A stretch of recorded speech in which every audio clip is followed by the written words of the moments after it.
Latif Williams, kicking it with YouKnowIGotSoul.com. You already know what it is. Hello.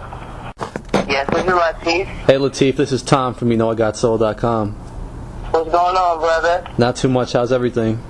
I can't complain. That's good, man. Everything's good. That's good. Thank you for taking this time for the interview. No doubt. Yeah, we've been trying to track you down for a while, so it's good to get a chance to speak with you. So let's My pleasure, man. Yeah. Let's talk about the new album you're releasing soon, Dealing with Life. Talk to me about the album. What can we expect to find on there? Okay, the Dealing with Life project is going to be exactly what it's just what it says. It's going to be music that deals with life, all aspects of life, spirituality, sexuality, sensuality, in the real sense, Yeah. Not necessarily like a fantasy. I just wanted people to because that's my mantra actually, because if you don't deal with life, life will deal with you, you know what I mean? Yeah. In the right way. So that's just the vibe in short.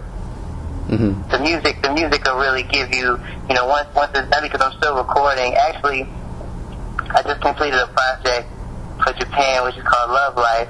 Okay. And it's just just a little vibe of it, just where it's going. Mm-hmm. But Dealing with Life is going to be soulful. It's going to be super soulful. I'm going to put my whole entire soul into it. Okay. And you currently have out the single One Kiss. The video just released recently. Give me some background on that song. One Kiss. It's a feel good record to me. You know what I mean? It's a classic R&B track. I wanted to bring that feeling back. That that it got a little new addition to it. It feels really really good. And I just captured it with the visual and everything like that. It's produced by Matrix here in Philly. It's a soul. It's a straight down the middle R&B record, but it still has soul to it. And I like the way it came out actually. Yeah, I like that one too. I appreciate it. Mm-hmm. And you mentioned you were doing a project for Japan, and I know you were overseas for a while doing touring and stuff, and I know you have a big popularity overseas. What do you attribute that to? Thank God for that. Yeah, talk about that. What do you attribute it? To be honest, I used, I still collaborate with Ryan lately, but we used to be pretty much like exclusive, and we used to do a lot of work, a lot of material, and we used to have it like hosted online, and around like 2004.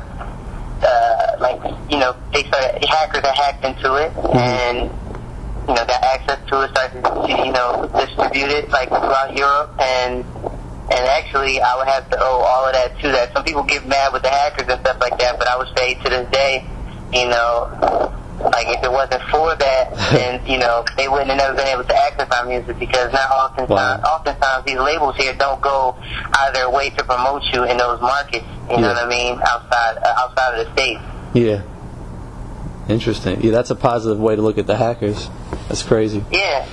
I mean, because and then you look at the source of it and why they're doing it. It's not of course, like some of them were selling it at that time. Yeah. And they still, but it's an appreciation for the music, and it was at a time where here in the States, certain artists weren't being appreciated. I know myself. I was actually signed initially when it first happened, and I could go out there and and pack a house. You know what I'm saying? Just off of the records. Wow. I never even shot a video for it. That weren't singles. You know what I mean? That were really just blew up on their own, just the underground circuit. So I'm just thankful, man. Wow, that's a beautiful thing. Okay. And I want to talk a little bit about your writing now. It's a little, I guess you could say, unfortunate that, a lot of the songs you've written for other artists have had more success, almost than your own songs, Has it ever made you feel a certain type of way? No, absolutely not, because, I'm a songwriter, and as long as the music is getting out one way or the other, I'm good. Like, I appreciate, things like when records, when you, like, and I'm just thankful for other artists, taking my records and using them and things like that, because it gives you a lot of leverage, especially in today's, in the music industry now. Mm-hmm. And it's a blessing, man. It's a blessing. It's straight positive all the way around. You know, because you get access, you know, their fan base, you know, and all that type of stuff, and just to see stuff and sit back and see the reaction of the music. I think that's good, you know, for artists, you know, to do sometimes, you know, just to really see if people, you know, really dig the music and get the honest opinion sometimes, you know, and I get to see that, like, they like it or they don't, you know what I mean? It's all relative, but it's still good to me. Yeah. I mean, as a singer yourself, have you ever felt like, damn, you know, I could have sang that song, I could have blown up with that song, and, you know, you wish you would have had the success with it yourself, or is that never? Initially, I didn't mean to cut you off, but initially, you know, of course, you know, you get attached to certain records and things like that, but as you start to see what it does for you financially, and also for that artist, you know, because everybody that I work with, I'm a fan of, you know what I mean, and you know, you write for the artist what you want them to sing, and what you want to hear, and what you know, what goes with the rest of their body of work, and so it's like, okay, cool. I mean, me personally, you know, I tailor make these records for these individuals, so it's like, you know from the door, like, now if it's a record that I had for a while and you want to sing it, I'm like, okay, you know, you got to part with it, but still, it's children, you know what I mean? I look at it like that. You know, you gotta let them. You bring them into this world, but then, you know what I mean, you gotta share them with the world. I like that. Okay. And now, you know, as you've had more hits for other artists over the years, more and more hits, have you seen, you know, have you gained a level of respect within the industry? Have more people been coming to you for songs, you know? Oh man, I mean, absolutely. You know, that's worth more than anything, you know, to me. Especially to be respected by my peers.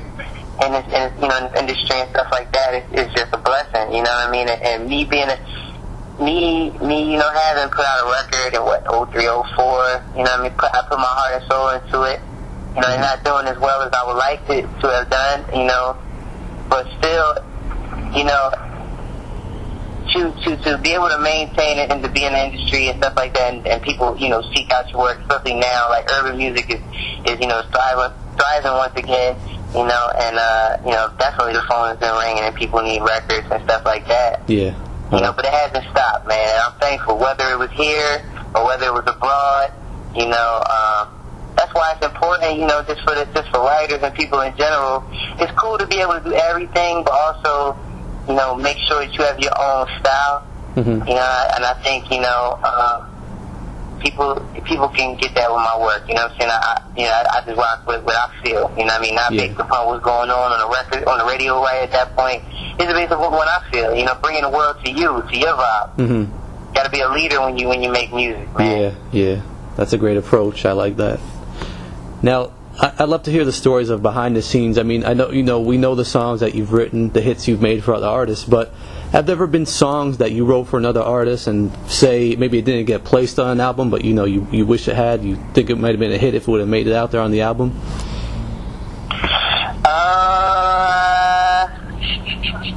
Yeah, it's been quite a few.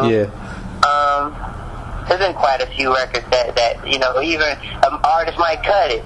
And then, you know, they don't use it, or, you know, it leaks, and they don't feel that, you know, like it. I mean, I look at leaks totally different too. I mean, it's like when you walk past the store, you see something in the window. You know what I mean? It's like, okay, cool. That don't stop nobody from buying it. You know what I mean? So, you know, that's happened. I mean, it's happened so many times. I can't just narrow down to like one specific time, but, you know, sometimes it's a bummer. You know what I mean? Because when you write a record, especially for artists, it's just like, man, it's like you giving up. You giving something of yourself, like you digging deep, and you know, and sharing a part of your soul with that individual. You know what I mean? Yeah, definitely. And sometimes they might not be as passionate about it as you are, you know, rather, or they don't understand, like, and that's why. That's like one of the major things is me as being a creator. You know what I mean? Like you have to trust yourself, and you got to trust your instincts. And a lot of times these artists, they don't. You know, whether even their fan base may say, okay, cool, we want this from you, they still want to ad-lib and do something on their own. You know what I mean? So, you know, you bump your head, and then, you know, that's just one of them learning lessons that, you know, some hard lessons that some artists have to endure, you know what I mean, and bounce back from. I see, okay. Let me get some background on a couple of the bigger hits you've written for other artists. You know, just tell me about the song you wrote for Musiq Soulchild, Teach Me, how'd that song come together? What was it like working on that one? Oh, man. I was working with Carvin Ivan, the incredible, Grammy-nominated songwriter, producer, producers here in Philly. They hit me up and was like, come to the studio and we want to do some stuff in music. This is like 05, 06, 07 actually. 07? Yeah, 07. And so we went in, we did like 6 records. Teach Me was like the most personal record, you know what I mean? Yeah. I drew from my experiences coming up, you know what I mean, like watching my father, having that relationship with his father and not learning how to love, properly, and him going through that and, and swallowing his pride as a man and just saying, I mean, I think, it really spoke for a lot of people, you hide your feelings and things like that. And to me, I thought it was a little bit too personal, or, because you get that feeling. Of course I got that feeling, but I didn't think that they would, prioritize it like they did and put it out there and get behind it. And, I'm just thankful they did. It came from a conversation, me and Carvin, we were just sitting there. Carvin Hagen, we were just sitting there, talking. Yeah. And, once I heard the beat, I always loved 3/4 rhythm, that 10-1, that like that whole waltz, like 1, 2, 3, 2, 2, 3, like, like, this is a man's world. Yeah. And then, like Falling for Alicia Keys and even have Crazy for music. They had one so big. Yeah. And I knew I always wanted the right one. So when I heard it instantly, the melody just came. The hook just poured out, and I just was like, it's meant. Yeah. You know what I mean? Because it's a divine thing. God is real, man. You know what I mean? And Quincy Jones said it best. He said, when they were doing like the sessions with Michael Jackson, he said, they said, how did you do it? They said, you do as much as you possibly can, and then you have to learn how to step aside and let God enter the room and take over. And that's exactly what I learned. Wow. And what I allowed to happen, because these records are beyond me, man. I don't even take credit for it sometimes. People are like, oh, I can't. Because it's not real. It's so divine. I don't even talk the way I write sometimes, or even think, or even have those thoughts until you sit there to write. Yeah. It's amazing. Wow, that's really powerful. Okay. And now, give me some background on Faith Evans, Gone Already. Okay, Gone Already, once again, Carvin and I, we were in L.A., what was it, about a year and a half ago, and we were in the studio just trying to make some great records. I didn't even think, that Faithful, we just wrote it, you know what I mean? And it was